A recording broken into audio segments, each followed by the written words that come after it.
This plant is a taxonomy nightmare, but it's still pretty cool. Let's talk about Plerandra.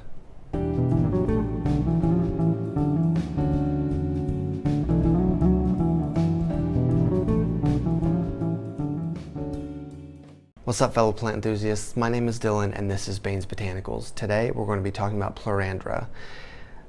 This plant has gone by many different names. Right now it is in the genus Plerandra.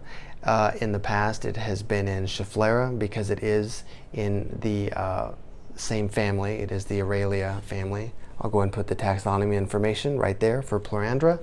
So it's gone by Schefflera. It's also gone by Dizygotheca, I believe is what it was. That's still what it says in stores sometimes, is Dizygotheca.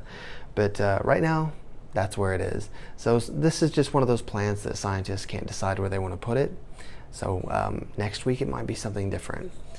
They're pretty neat little plants. Since they are cousins to Schefflera, they do tend to have a little bit more needs with watering, which we'll discuss. But this one has a lot of new growth coming out of the top. The leaves are really interestingly shaped too. They're just kind of like, they're kind of serrated, but they're thicker, and they have kind of these orange tips. I don't know if we can see that on there because they're kind of small, but I've seen 3 versions of this. There is a dark version that has even narrower leaves, and then there's like there's a green version with narrow leaves, and then there's a variegated version that has yellow margins. Is that really variegated though? But anyway, neat plants, but slightly finicky. And these get really tall. Like they don't ever really get wide. They just go straight up. I mean, it'll get thicker. I mean, it might but it's not gonna bush out like a Schefflera, like an umbrella tree would.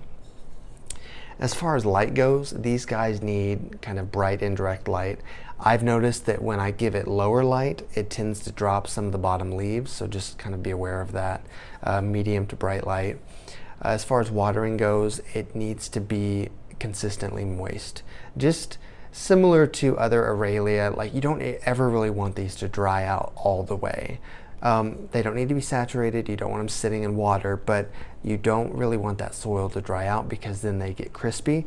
I actually just pulled out a few crispy leaves out of the bottom of this one because it's just kind of, they need to be moist.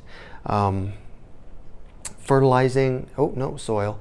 Regular houseplant soil, just anything that's standard, nothing too well draining, but nothing that retains moisture. And then fertilizing, just do it bi-weekly during the growing season, and then don't fertilize it at all in the off season. So from late autumn to early spring. Other than that, there's not a whole lot to say about Plerandra.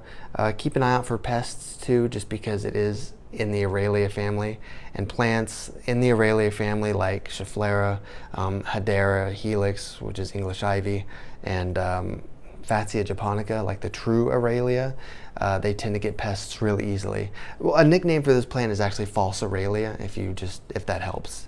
One of the common names is false Aralia. But right now it is Plerandra. We'll see if that name sticks.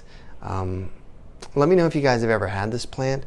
I might try getting a different version of this.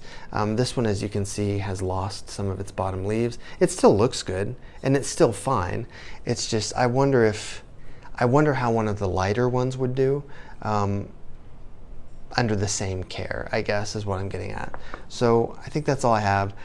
Thank you guys so much for all the support and for liking the videos and subscribing and commenting. I love when you guys comment. It's really cool to be able to talk and interact with you.